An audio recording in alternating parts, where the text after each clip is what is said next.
വളയത്ത് അംഗൻവാടി അധ്യാപികയ്ക്ക് ജോലിക്കിടെ സൂര്യാഘാതമേറ്റു. വളയം ചെറുമോത്തെ 157 നമ്പർ അംഗൻവാടി അധ്യാപിക അനിലയുടെ വലത് കൈത്തണ്ടയിലാണ് പൊള്ളലേറ്റത്. അനില വളയം ഗവൺമെന്റ് ആശുപത്രിയിൽ ചികിത്സ തേടി. കഠിനമായ ക്ഷീണവും ദേഹമാസകലം നീറലും അനുഭവപ്പെട്ടതായി അധ്യാപിക പറഞ്ഞു.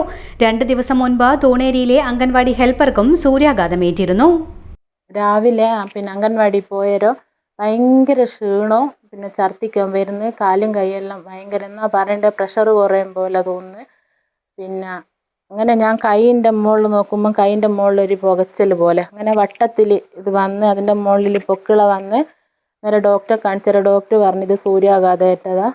അംഗൻവാടിയിൽ ഇപ്പം ഞമ്മക്ക് വന്ന് അംഗൻവാടിയിലെ കുട്ടിയൊക്കെ വരുന്നതെങ്കിൽ എന്നായിരിക്കും സ്ഥിതി ഉണ്ടാവുക. ഇതിനൊരു പരിഹാരം എന്തായാലും പെട്ടെന്ന് കാണണം. അംഗൻവാടിയിൽ ഇന്ന് 3 കുട്ടികളാണ് ഉള്ളത്. 3 ഫാനുണ്ട്. പക്ഷേങ്കിൽ അവിടെ മരങ്ങളെല്ലാം കുറവായതുകൊണ്ട് ഭയങ്കര ചൂട് കാറ്റ് അംഗൻവാടിയിൽ ഉണ്ടാവുക. ഒരു 12:30 ആകുമ്പോഴത്തേക്ക് നമുക്ക് നിൽക്കാനേ പറ്റൂല. അത്രയും ഭയങ്കര മോശം തന്നെയാണ് ഈ ചൂട് സമയത്ത് അംഗൻവാടി പ്രവർത്തിക്കുന്നത്.